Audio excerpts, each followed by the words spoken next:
Antonym की कुछ techniques देखेंगे। एंटोनिम का मतलब ये होता है कि अगर गिवन वर्ड पॉजिटिव है तो उसका एंटोनिम नेगेटिव होगा, और गिवन वर्ड नेगेटिव है तो उसका एंटोनिम पॉजिटिव होगा। तो सबसे पहले क्वालिटी ऑफ बीइंग पॉजिटिव और नेगेटिव जिसको हम पोलैरिटी कहते हैं वो चेक करते हैं। फॉर एग्जांपल एक वर्ड है एडजेक्टिव। एडजेक्टिव के लास्ट पर आई वी आया है। आई वी डिपेंड होने वाला दुनिया का हर वर्ड एडजेक्टिव हो सकता है।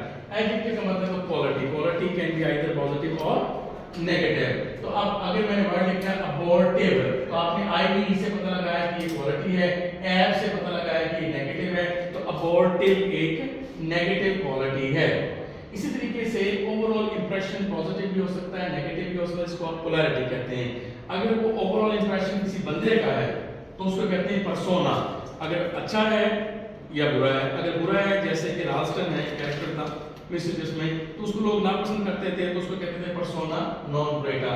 लफ्जों के बारे में जो आपका ओवरऑल एक इंप्रेशन कायम होता है उसे आप कहते हैं कॉनोटेशन। इस वर्ड की कॉनोटेशन पॉजिटिव है, इस वर्ड की कॉनोटेशन नेगेटिव है, यानी कि उसका ओवरऑल जो मफहूम है। टेस्टिंग टेक्निक एंटोनिम की सिंपल सी है, टू फोल्ड है। नंबर 1 कि अगर गिवन वर्ड पॉजिटिव जैसे ऐड करना, पॉजिटिव करना, अडोर पॉजिटिव वर्ड, मीनिंग हम देख ही नहीं रहे क्योंकि मीनिंग तो वो मैं देखेंगे जिसको आते होंगे, तो बोल के दसिया तो फिर की दसिया। अडोर ऐड पॉजिटिव है तो आपने इसका एंटोनिम देखना है। ऐड पॉजिटिव, ऐप, ये तीनों सेम है। सेम मीन सेम, सिनोनिम है। ये तीनों आंसर में हो सकते हैं, बच गया आंसर। इसको कहते हैं एक्सक्लूडिंग दी ऑप्शन। एबहॉर तो अडोर पसंद करना, एबहॉर नफरत करना, इन तीनों का मतलब पसंद करना है।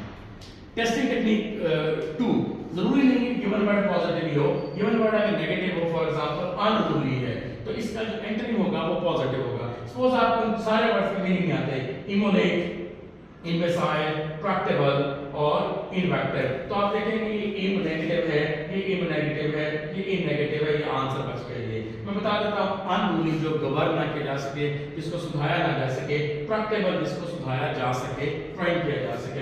मीनिंग देख लें, इमोलेट का मतलब है, लेट का मतलब है मरहूम, मार देना, किसी को कुर्बानी के लिए बलि चढ़ाना, कुर्बान कर देना एज ए रिलीजियस पर्पस।